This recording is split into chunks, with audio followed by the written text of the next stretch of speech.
Hello and welcome to the First Issue Club. We are your weekly comic book podcast where, just like Sue Storm, we love a good read. I'm Mike. I'm Greg. And we're here to walk you through a comic book journey. What a crazy week for comics, as it always is. Let us be your guide. The week of SDCC. I will say, however, we are recording this Thursday night in the Midwest. Mm-hmm. Not even Thursday night yet. Popping off. In San Diego. So SDC is about to pop off. Yes. Hall H hasn't even happened yet. We don't have all the news yet. So we'll tell you what we know. We'll talk about some of the buzzworthy things happening. Yes. But you might have some updates by the time this makes it to your ears. By the time you hear this tomorrow morning, there could be some stuff released that we haven't talked about yet. But we will be talking about that over on our Patreon, patreon.com/firstissueclub. We'll be trying to keep you up to date on any of the San Diego Comic-Con stuff there. And also, we're going to go see Wolverine Deadpool this coming Sunday. Yeah. As a big happy family. We'll do a little recording about that and talk about all the ins and outs of it once you've watched it. You can listen to that. It's going to be very hard to avoid spoilers up until then. Yep. I feel like people are going to be blabbing it all over town. Yeah. Because we've kind of forgotten how to not spoil movies. Yeah, It's been a minute. And I'll also say, like, my normal news apps and news feeds, like Hollywood Reporter will just, like, post a headline that I'm like, well, that ruined something major for me. Yeah. Such a drag. What's not a drag, though? Boulevard Brewing Company's Space Camper Cosmic IPA. If you need a lift, why not get lifted into friggin' outer space with the cosmic flavors from these cosmically crazy hops that are squeezed in and juiced to this delicious elixir that is going to get you a little buzzed. It's a hoppy IPA. Tastes great. I'll say that. I'll say this. I don't know if you've heard this yet. The official drink of NASA used to be Tab. That was a big thing. Tab used to be the drink that true? The astronauts used to have up in space. They would have carbonated Tab Well, in so the space? Tab would be in like pouches. Okay. So it'd be like, I think it was like in powder form. And that's like the big thing. Like people associate. No. You're thinking, what's the Tang? Tang! Excuse me, folks. Yeah. So Tang was synonymous with astronauts and going into space. It was like a pre-Sunny D orange water drink. Yes. Yeah. And it was all the rage back in the 60s and 70s. Kids used to drink Tang all the time with their fake astronaut helmets on. It was great. Well, since our sponsorship, every day at around 6 p.m., I email NASA. Yep. Begging them, pleading them to switch the official drink from Tang to Space Camper IPA. What's it going to take to get a beer in space? Because it takes you to new dimensions, new heights, new galaxies that you've never even thought possible. Yeah. I mean, are the stakes so high in space that you can't cut a little loose? Even in space, they can hear you have your thirst quenched.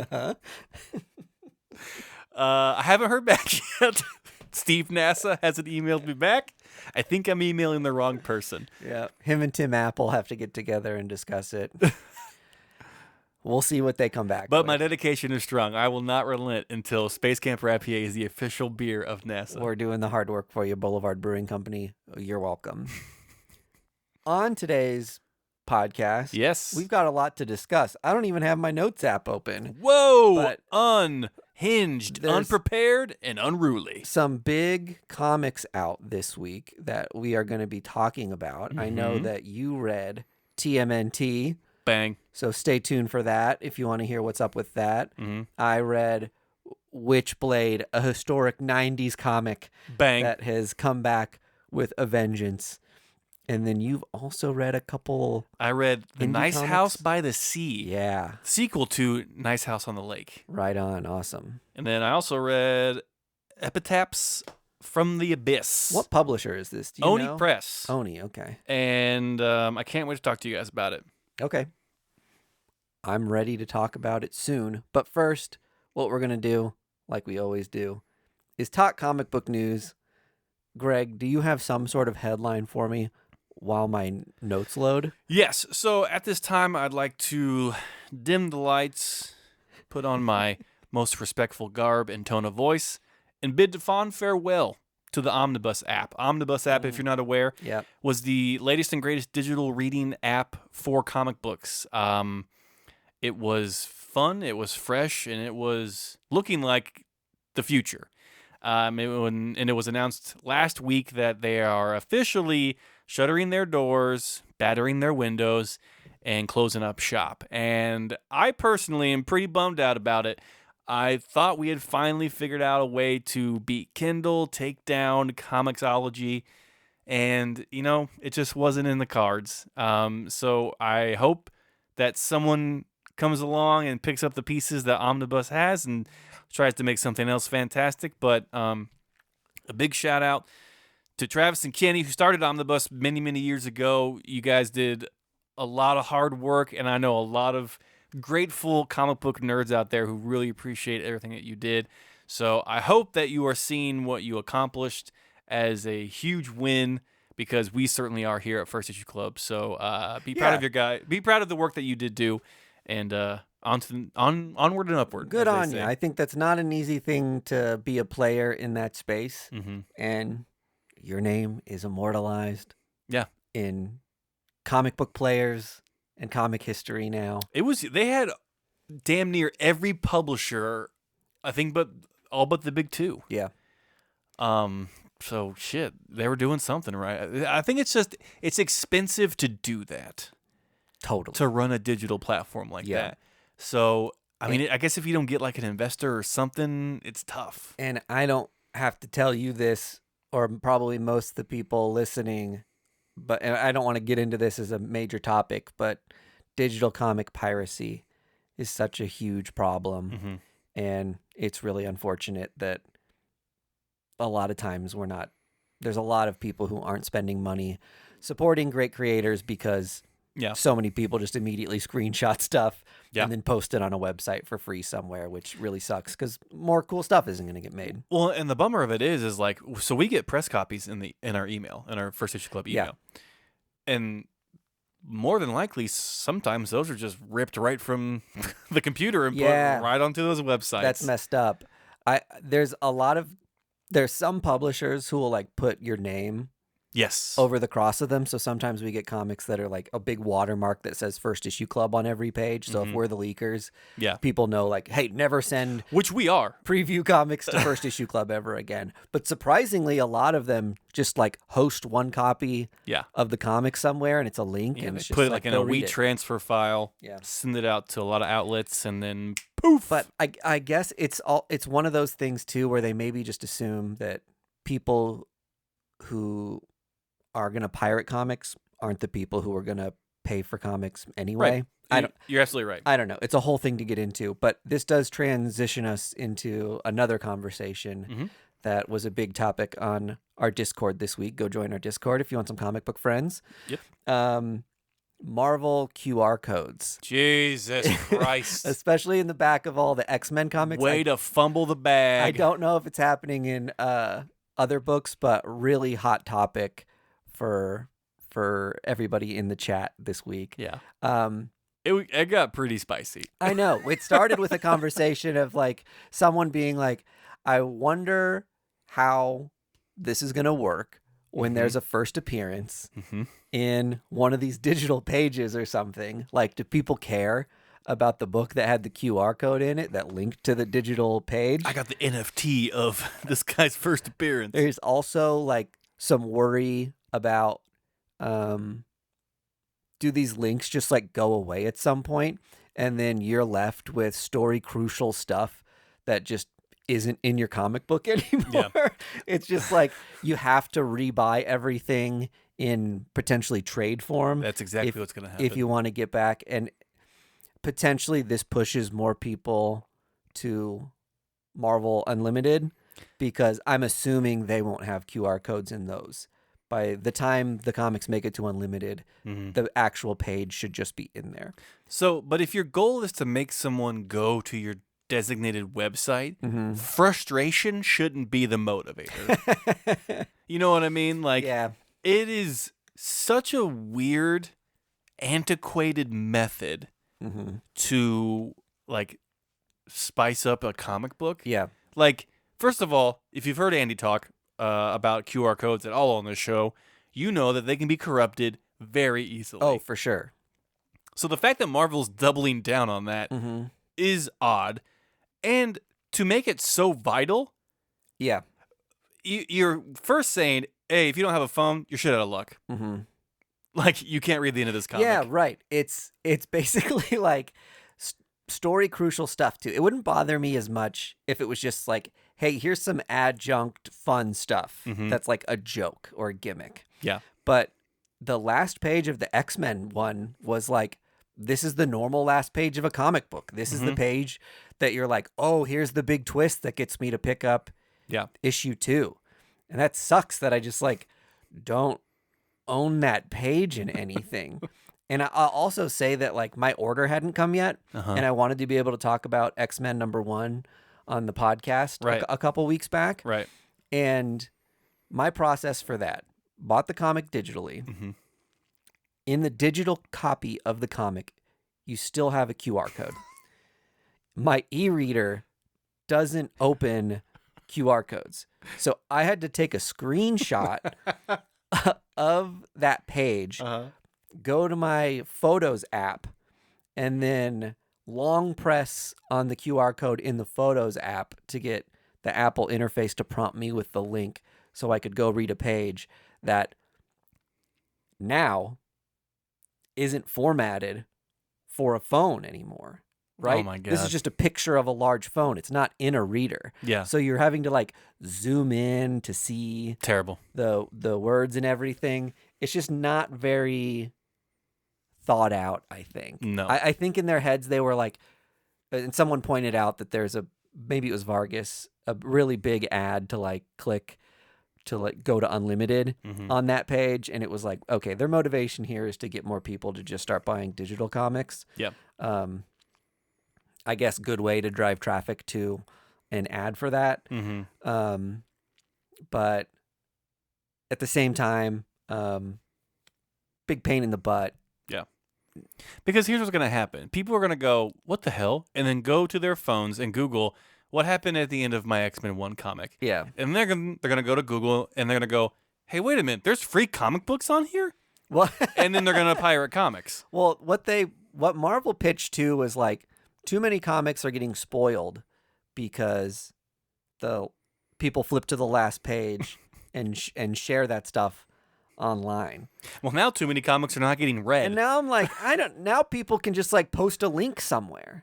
You can post a text link somewhere and just be like, see what happens in the last page of X-Men. I don't see how that circumvents spoilers in comic books. I think it's a little disingenuous that was the purpose. You're also not ever going to do that. Yeah. If you want to spoil something, you're going to spoil something. Yeah. There's no stopping it. Just like piracy. Like, it's going to happen. So just like kind of build that into your thought process of creating something. Oy, oy, oy. Yeah. Big whoopsie of the week.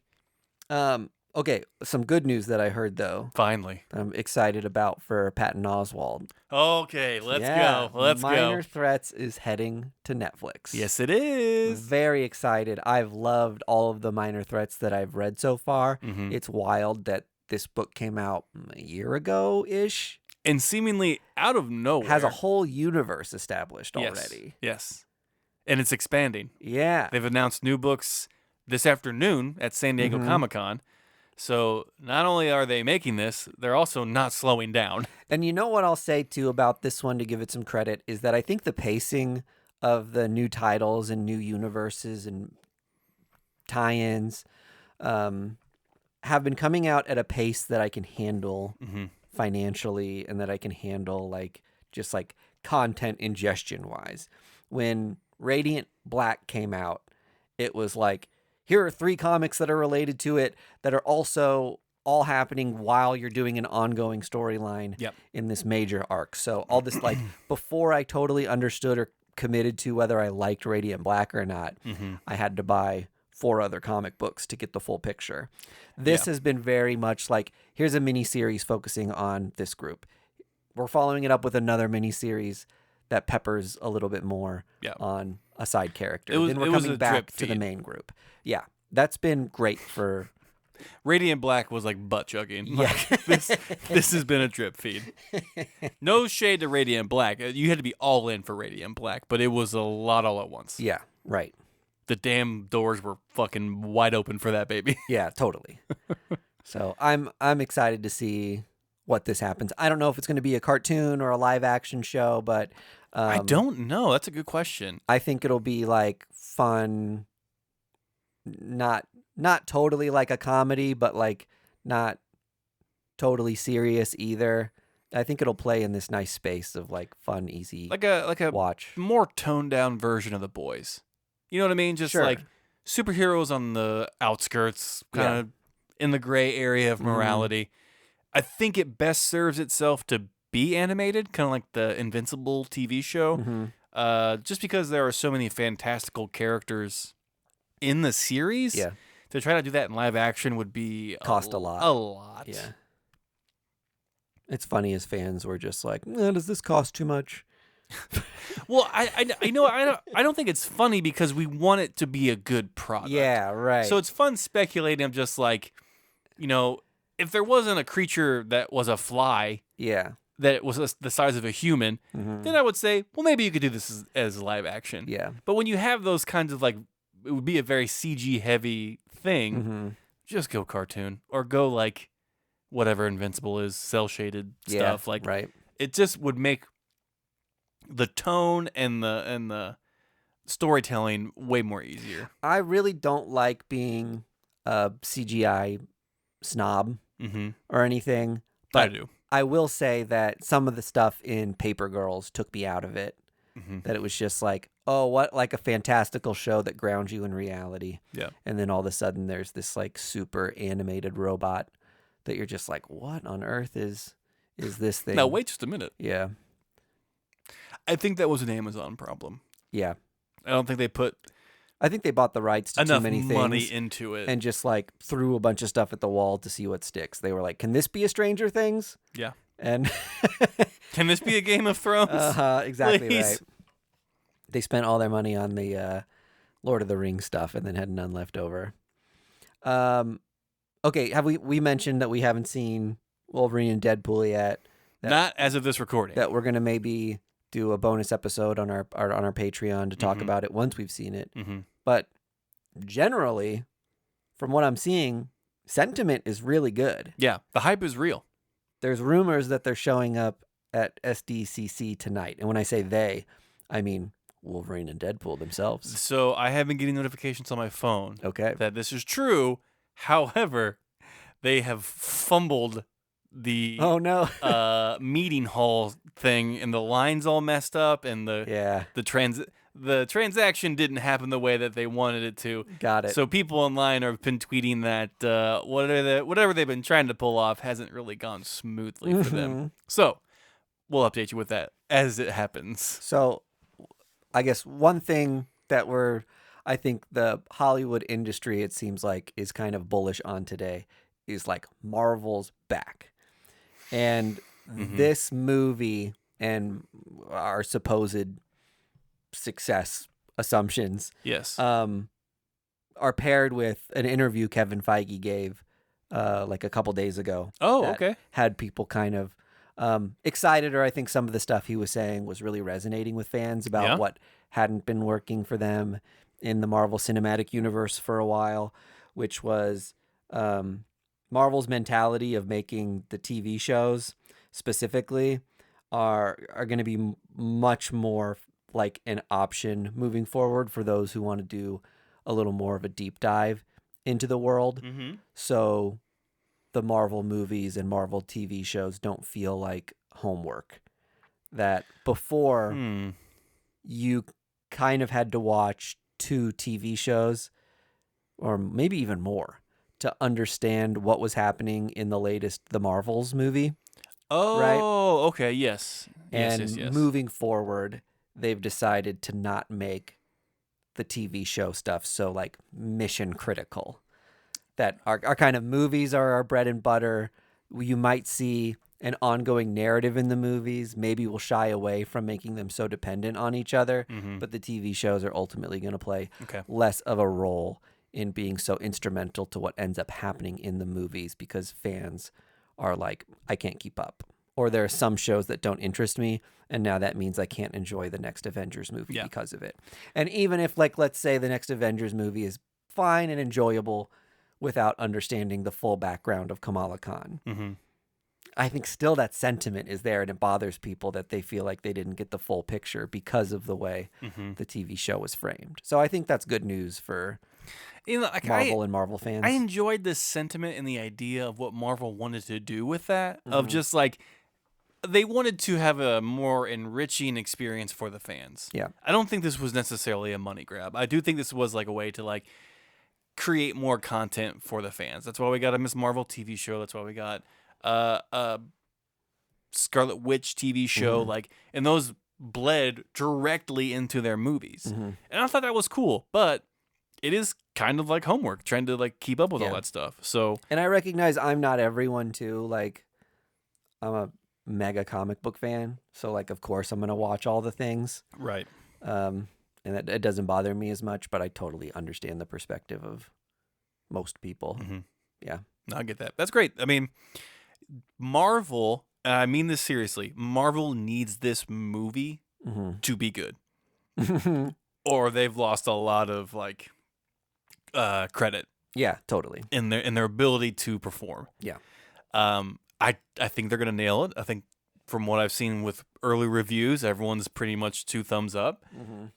Which you really can't go wrong when you have Deadpool and Wolverine. Yeah, I mean 2 huge characters. 2 huge names in their own right. Yeah. 2 dynamic actors who have embodied the character. Yep. That get to goof around together and have a lot of fun. Like, this is easy breezy for them. So I'm glad that everything's back on track. I'm glad all the new DC James Gunn stuff looks good. As a comic book fan, as a movie fan, future looks a little bright. Yeah. I'm still waiting for Bloodshot 2 with Vin Diesel. See what happens there. All right, so as we're talking right now, some of the panels that are happening. Transformers, *1. It's a movie. It's a movie. So probably going to be a trailer, more information on that. Chris Hemsworth is expected to show up for that one. It is computer animated. Key as well. Yep. Okay, so are those people doing voices? Yes. Got it. I saw a little bit before I came over here for recording. There are no human actors in the movie, so it's all robot Transformers, which was a big gripe from Transformers fans. Like, every movie had like a stupid human running around, and whoever does Transformers, they were just like, no humans in this one. Yep. We got some Planet of the Apes earlier today. Oh, did we? I didn't see that. Yep. Cast and crew expected in room 6A. Oh, good room. That's a great room. Teacup. It's a new horror movie. I don't know anything about yet, but there's probably going to be a trailer floating around online. Maybe it's what they're calling Megan 2. Could be. Percy Jackson and the Olympians. I saw that. They're talking about season 2 of that TV show. Okay, cool. So if you're a big Percy Jackson fan, eat up, fam. All right. Tales of the Teenage Mutant Ninja Turtles. Cast and creators expected. I'm assuming this is another animated thing. It is the sequel to the movie. Okay. And a TV show that is set in the same time period. Wow, okay. So you've got all the details. I love this. What We Do in the Shadows, cast and producers expected. That would have been so fun to go to. Yeah, they appeared remotely.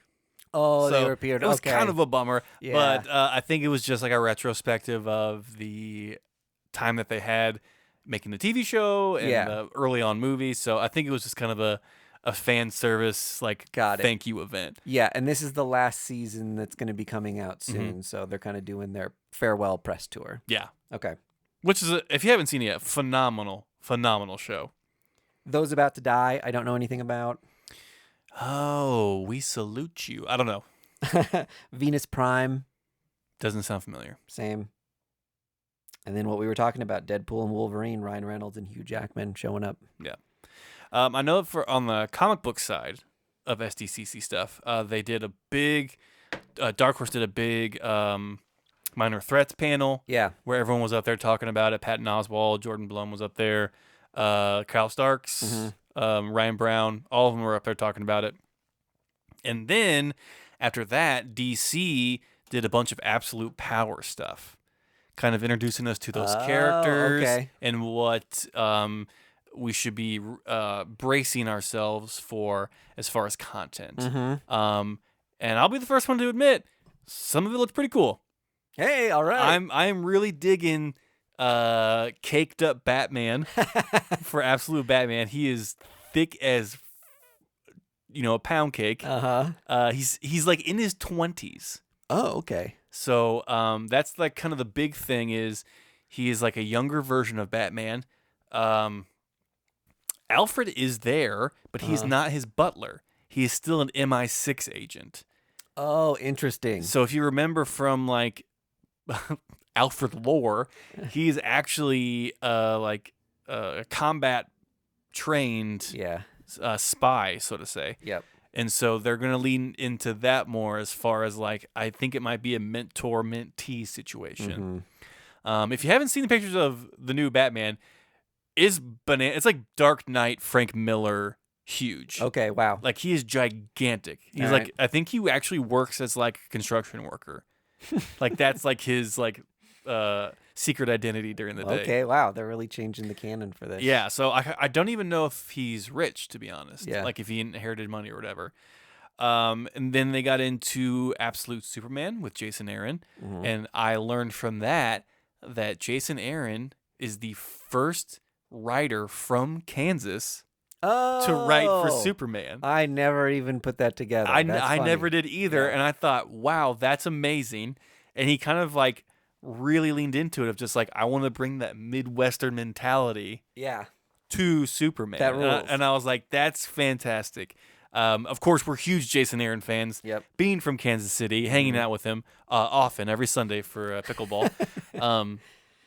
So I'm just super, super excited for him to be the ongoing writer for Absolute Superman. Yep. He just did, or is just doing TMNT stuff right now. I saw a huge table. Yeah, he's SDCC for that. I'm so thrilled that after you do such an amazing job on a comic book like Thor and Mighty Thor, it's very easy just to walk away.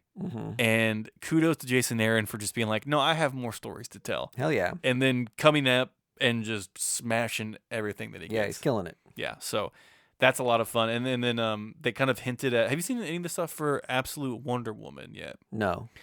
It's by Kelly Thompson. Oh, great.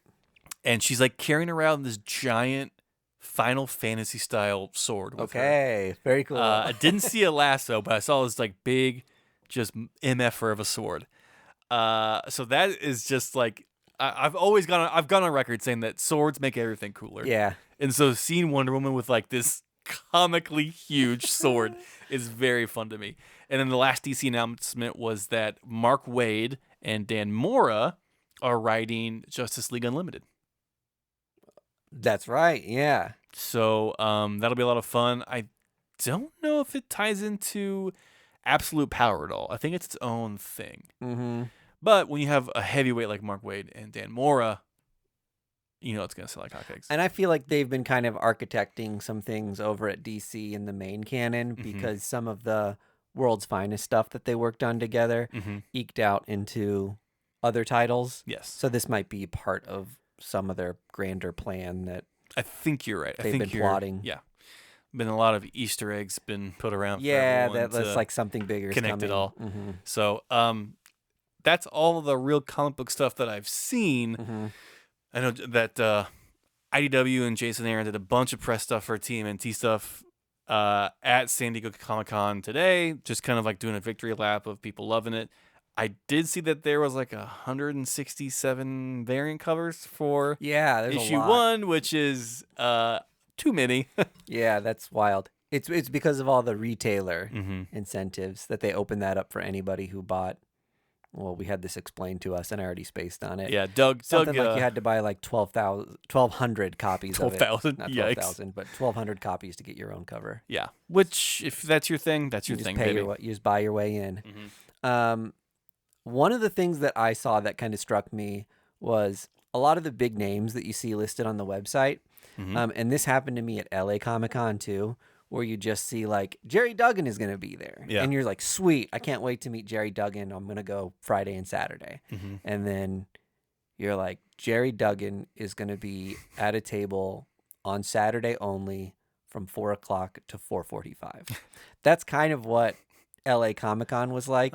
And it was definitely looking like that's what San Diego Comic-Con was like. Yeah. That they've got so many names they're touting of all the people who are going to be there, but they're sitting down for like 45 minutes for a signing and then they're out of there. Yeah. And I don't know, that's a little disheartening as a fan who you're bringing so many things and there's so many conflicting like things to like try to do that are only happening during one specific hour of the day. Yeah. And well, because they plan many of those at the same time. yeah, right. So it is kind of a bummer. Any line that you're standing in probably takes at least a half an hour.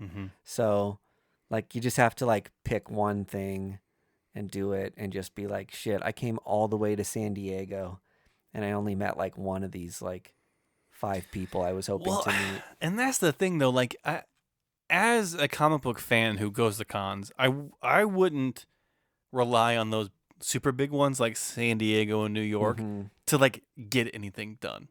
Well, because you can't. No, they're huge. And at C2E2, people are sitting at their tables like the entire weekend. Yeah.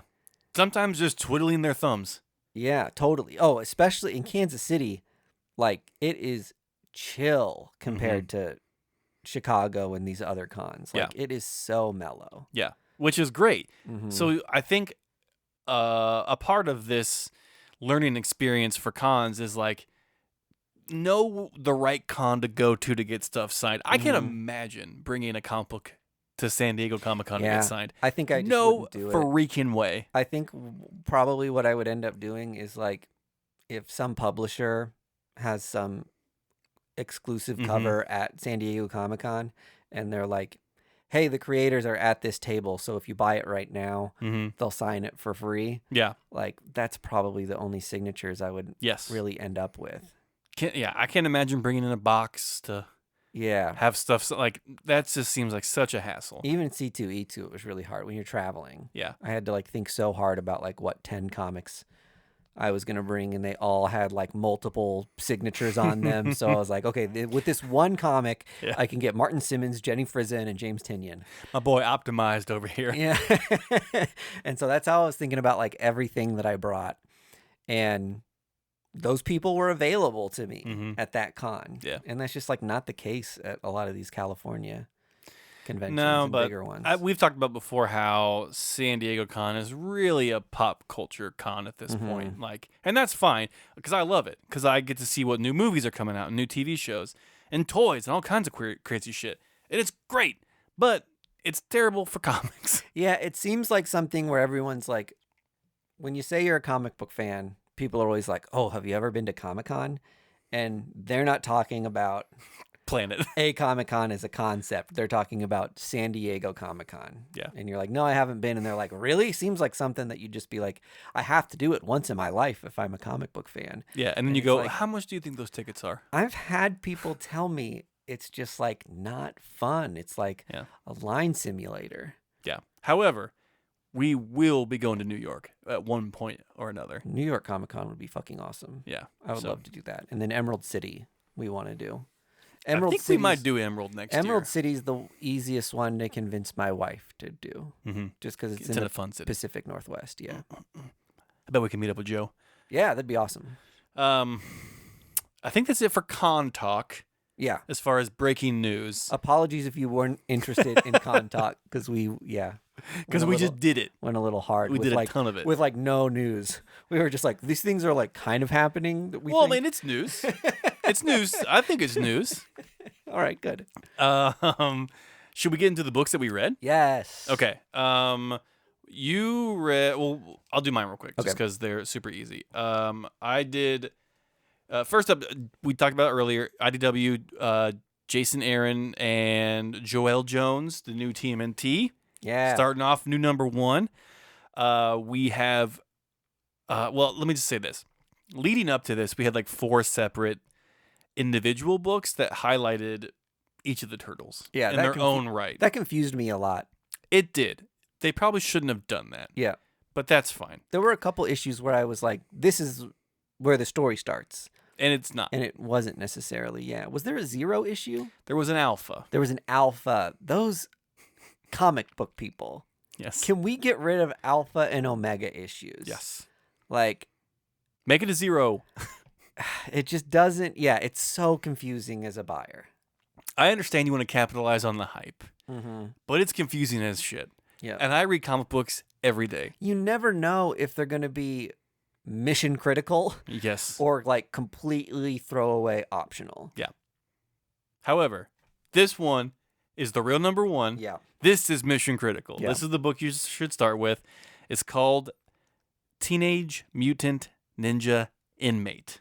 We have Raphael in jail, in prison, serving a sentence for what? We're not quite sure. For why? Who knows? Mm-hmm. But we find out as the book goes on that he is in there for a particular reason because the warden wants him in there for something. Oh, okay. He may be like a plant? Not really like a kind of. Yeah. It's weird. It's a weird dance that they're doing. Okay. But Raph has found out how to like so dumb, how to break out of the prison like Shawshank style. Yep. To continue to fight crime at night, but go back to but prison. But then he goes during the back day. to prison during the day. And it's like, my guy, what are you doing? Right. But I think he has to stay in prison or else the warden will do something that will cause irreparable damage. Okay. However, Foot Clan shows up at the end. Kills the warden. Oh my gosh. Takes the safe where all the paperwork that proves that Raph is innocent. And then they have a big fight on top of the prison. Okay. Wherein Raphael kicks major booty. All right. And then says, fuck this. Mm-hmm. I'm out. And tries to go find where his brothers are at. Okay. So. Exciting. Very. Big task for Jason Aaron right now. To continue on in a new path from the already stellar performance of the previous TMNT line. Yeah. By Sophie Campbell. That has just wrapped up. Is this kind of like picking up from there? It is not. No, okay. This is new own separate thing. Stuff. Okay. Which is fine. Great. Cool beans. So, as an initial jumping off point, solid B+. Okay. I am a stickler for my storytelling, particularly with teams. I want to start with my team. Yeah. I want all my boys there. Get the vibe or tone. You could just have issue 1, start with them all, and then get separated. Yeah, sure. I want to see how they interact with each other. Yeah. When you drip feed me my turtles, I get a little itchy because I want to see them all hanging out. Yeah. Do I think Jason Aaron and Joelle Jones will have an issue with that? I do not. I think they're going to do a great job. But that's just a particular thing that I like. Yeah, right. I also read The Nice House by the Sea, which is not really a sequel, but like a companion book to Nice House on the Lake. This was happening alongside the events of Nice House on the Lake, if you read that. Yes, by James Tynion, Alvaro Martinez Bueno. Yeah. If you read Nice House on the Lake, you kind of know what the vibe is already for this series. Such a cool comic. This book continues that. It is what I wanted White Lotus to be. Sexy people in a house being curt to each other. But it doesn't matter because they're all hot. Yeah. Each one of these particular people have been selected because they're like the best of the best in who they are, whether that be culturally, religiously, politically, what have you. They are the most engaging and celebrated and just kind of fun to be around. They're promised immortality because of this, to save them from the impending end of the world that these alien creatures have wrought. Yeah. We have another alien for this house that is the like ringleader of it all that is trying to I guess we learned that there's like some kind of competition now happening between the aliens. Okay. Of like like Walter's team is like in competition with the other one's team. Okay. To see who is, I think, maybe collected the best of the world. And one thing we know about Walter is he was very sentimental and picked a lot of his like buddies for things that he saw in them, not necessarily people who like transcended exceptionalism. And this is not the case for this house. Yeah, right. It's a completely different tone. These people are... And these people knew ahead of time, right? Yes. They were informed as to what was happening, yeah. They were like on email chains about what was to be happening, where to meet, what to bring. Yeah. It's so interesting to tell the same story with a different group of people and just like... holistically different. By changing a couple like key things about how it got instigated, it's like... a completely different social experiment, and you wonder like how different it's gonna shake out in the end. I think such a cool concept for a book to be like, you know what, I'm gonna do it again. And it's like the thing we just did. There's a tone of arrogance and a little bit of conceited attitude because these people know that they were selected. Yeah, they were chosen to be in this house. They are the upper echelon of the surrounding human race. So there is this kind of like attitude within the house that there is like a pedigree among them. Yeah. And so and there's not even like any real competition between the housemates to figure out who the best is, because I think they all are intelligent enough to recognize that they are all the best. So to compete would be a waste of time. Yeah. So now it's just I think we're seeing boredom set in because it's like you have these 8 or 9 people with civilization gone. Like, what do you do then? How do you keep yourself in a competitive mind state to remain sharp? Especially when you're talking about the most like elite in their fields. Like these people are constantly engaged in culture and competition and all kinds of stuff, and you take that away, that's what makes them them. Yeah. It's like putting a wild animal in a zoo. It's like, well, if you want to see a cheetah run, why'd you put walls around it? Yeah. So it is interesting. I think James Tionian is a literal genius, and I don't know how he keeps coming up with these incredible stories. I'm so glad this guy's still writing comics. It would have been so easy for him to just be like, I'm producing shows full time now. Yeah. And I wouldn't blame him. Yeah, and totally. I'd watch every one of them. Yeah. But he is such a fucking threat. Yeah. It's like trying to like put out an independent movie when like a summer blockbuster's coming out the same day. You're like, fuck. Yeah. James is releasing a book too? Yeah, damn it. Right. So huge credit to Tiny Onion and his whole crew over there. Keep it up, baby. Heck yeah. I love it. The artwork on these, the covers of these books. Yeah, they're gorgeous. Beautiful. It's like I'm reading Nylon for Guys. Nylon. It's an old magazine. Oh man, I forgot about that. It's not around anymore, right? Most magazines aren't. No, I don't think Nylon is. It was like very like specific to like American Apparel, mid-aughts hipsters. Yes, so funny. I haven't thought about that in so long. Go Google it if you want to know what Nylon for Guys is. It's a very pretentious magazine. Chloe Sevigny in a magazine. And I read every issue, baby. I loved it. What skinny jeans should I wear for fall? I also read Epitaph from the Abyss by Oni Press. This is like Tales from the Crypt. It essentially is Tales from the Crypt. Anthology style with like several mini stories, right? Yes, and so we got 4 stories in here. We got Killer Spec from J.D. Holtman and Jorge Fornes. We got Senator from Chris Condon and Peter Krause. Family Values by Stephanie Phillips and Phil Hester, and Us vs. Us by Brian Azzarello and Vlad Legostav. Cool. Surprise hit of the week. Good crew. Fucking hands down. Yeah. surprise hit of the week. Great names in there. I was not expecting to like this. I thought this was going to be a silly little horror thing.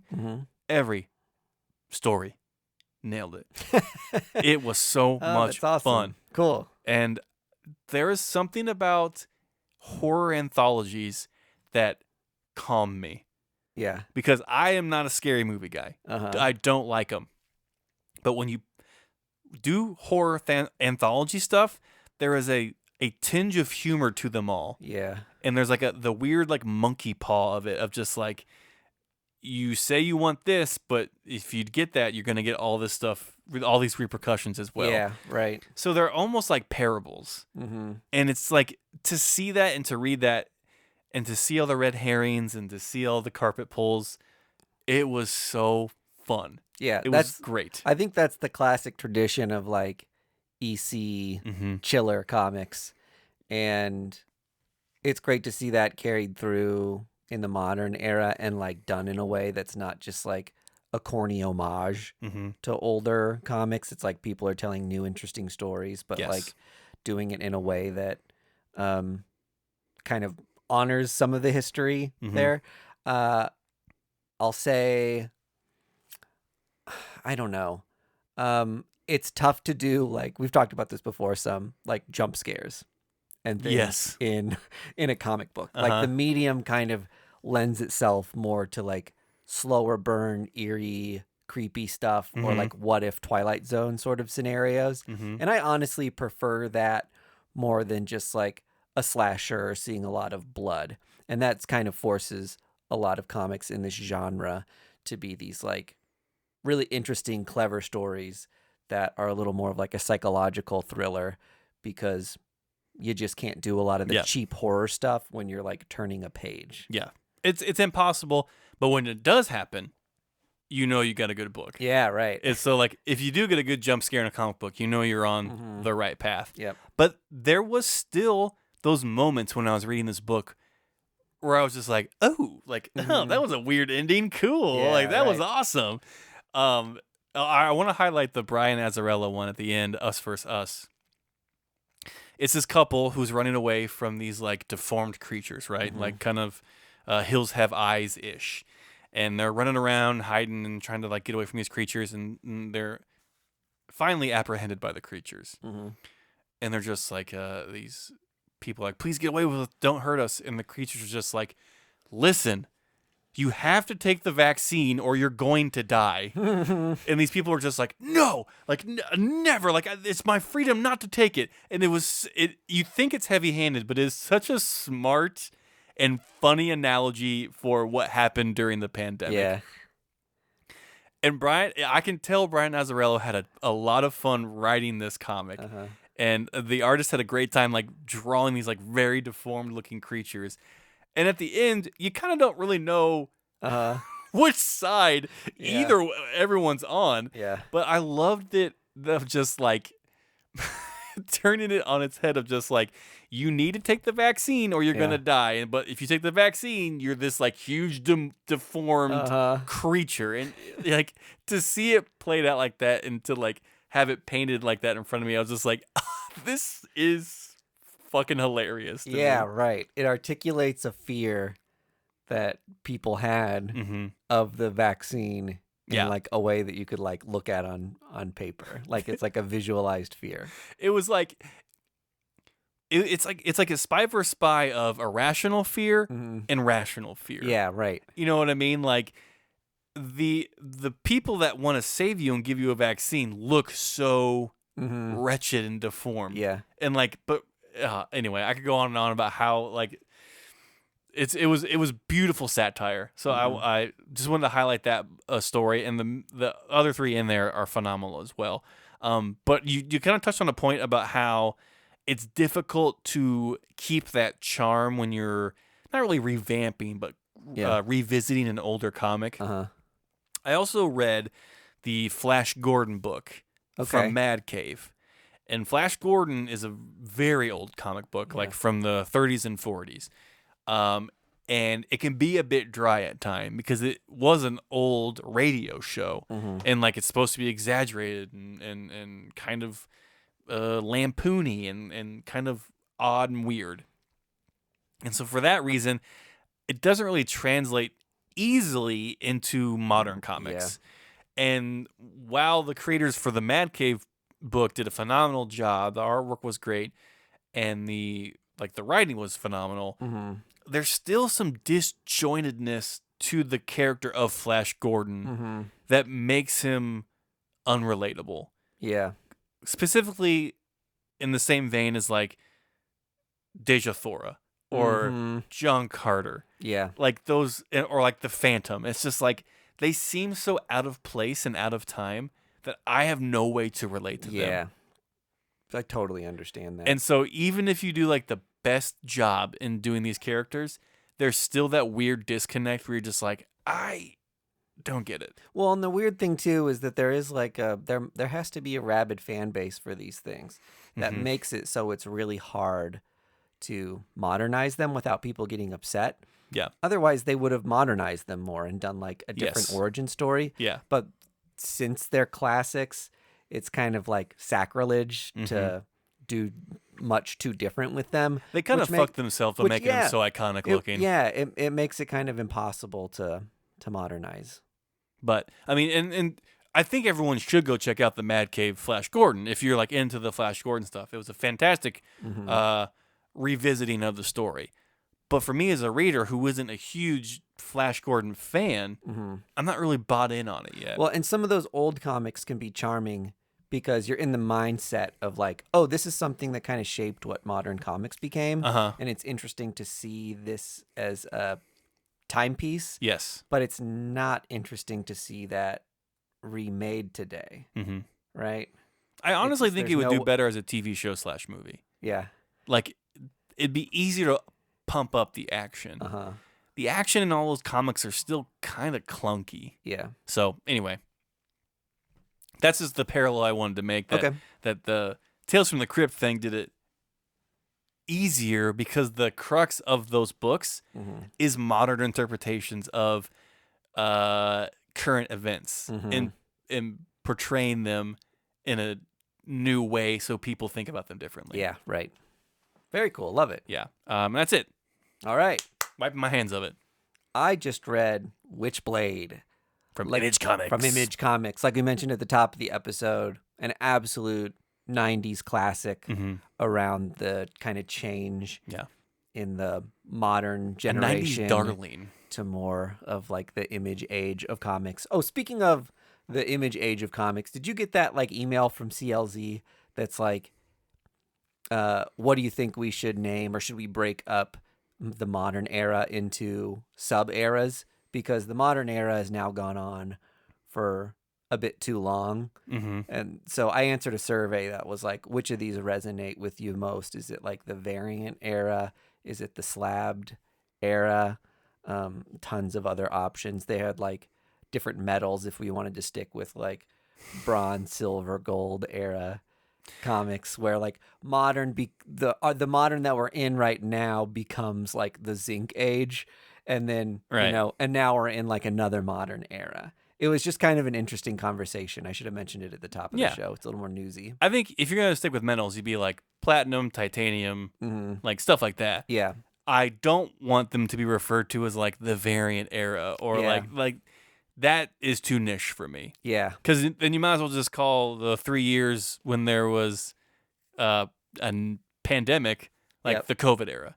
I don't want that. That's like weird to me. Yeah, totally. Just postmodern maybe. Just something like, I think glossy might have been one of the options. You're kind of moving away from newsprint in like 1992. I fucks with that. Yeah, the glossy era. That's fine. You know what? That's a fun conversation to have later of like trying to think of new names. Yeah, because I'm thinking about it now, and I don't want to fuck up the flow of the show.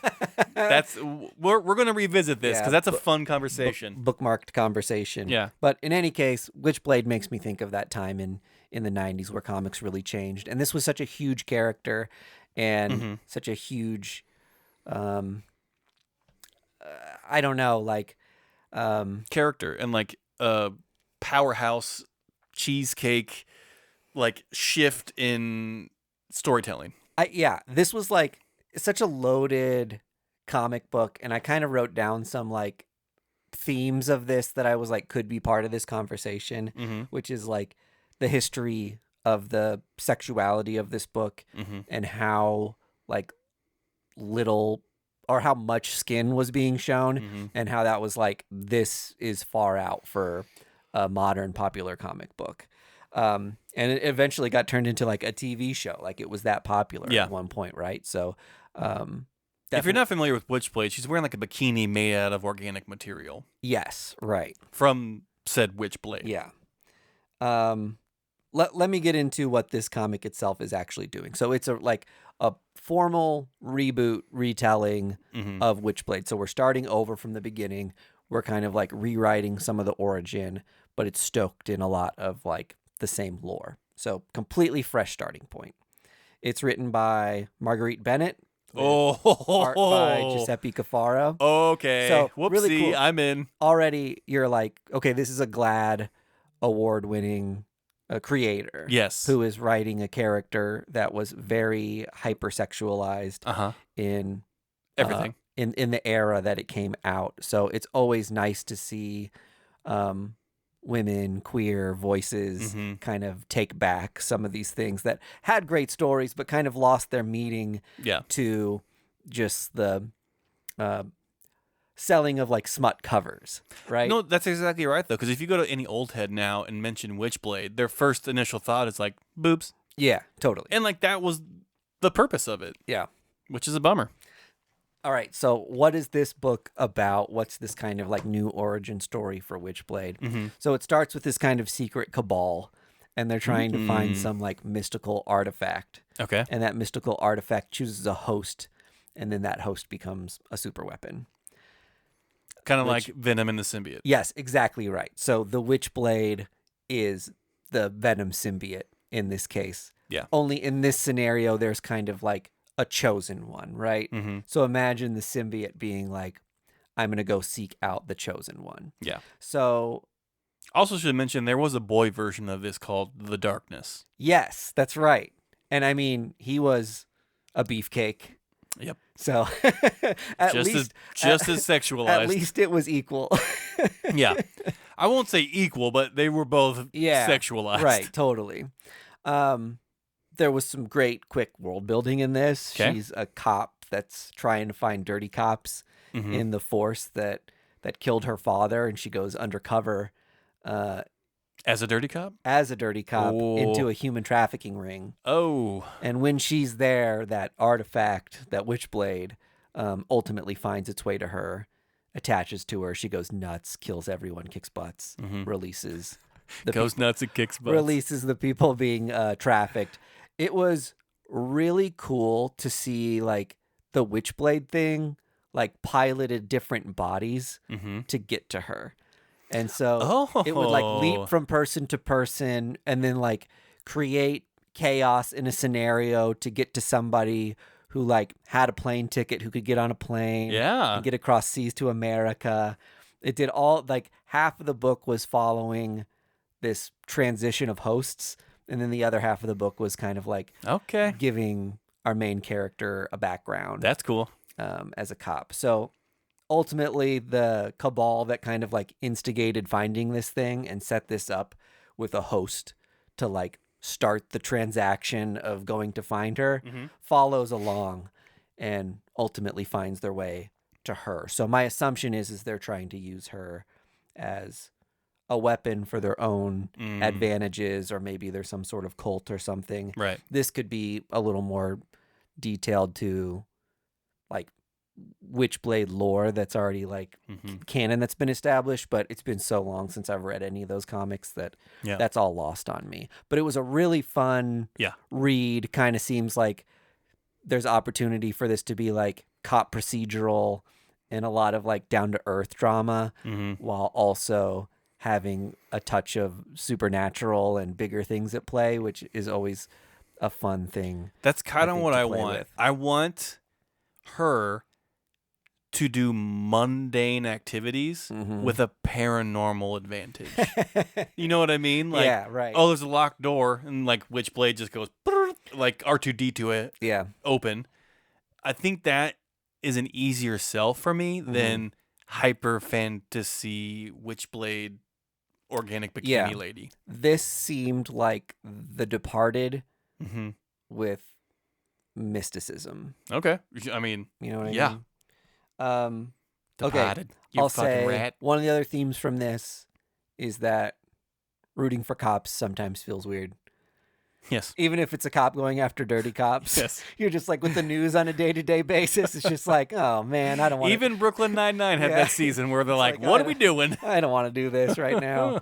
And then I thought I'd just mention Michael Turner's legacy really quick. He was like an artist who was so instrumental in the Image era and did books like Witchblade and Soulfire, Aspen Comics. Yeah, was kind of like the editor-in-chief of Aspen, maybe. Did all of Justice League Identity Crisis, which was a phenomenal series. Yeah, Batman/Superman. Michael Turner, had he not passed away from cancer... Oh, he'd be like Jim Lee. He would surpass Jim Lee. The dude was a phenom. Like, he was drawing constantly. And every cover from 2000 to 2008 had a Michael Turner variant. Yeah. I know maybe some of our younger viewers may not know that name. Google it.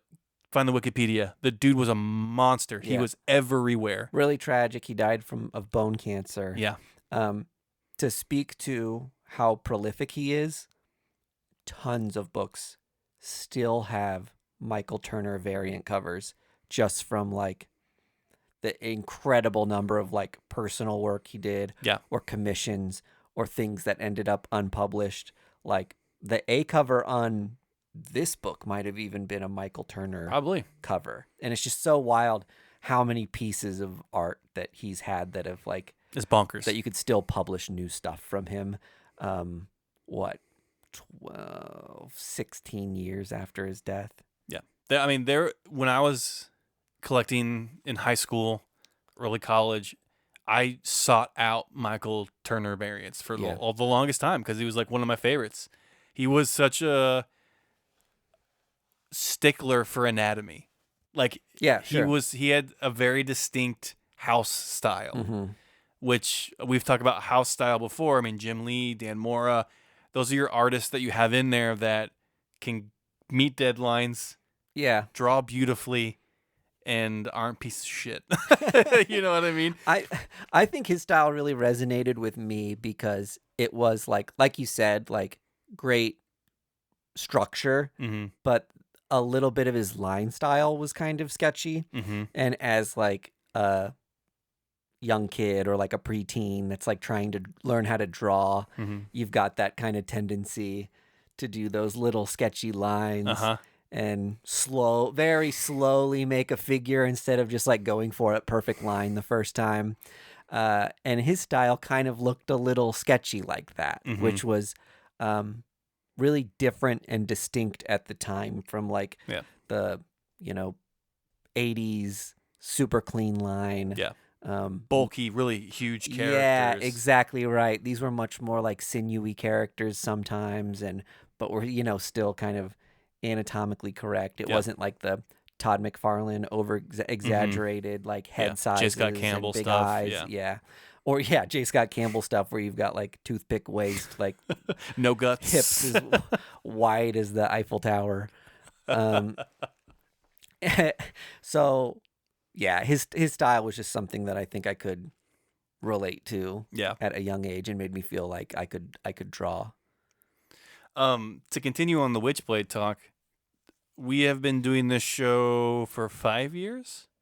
This is the second Witchblade reboot that we have covered. Oh, that's wild. Yeah, they tried it in 2018-ish area. That's funny. I don't even remember that. Yeah, so I wish them a ton of luck on this. It sounds like you have the right creative team. I really like the first issue.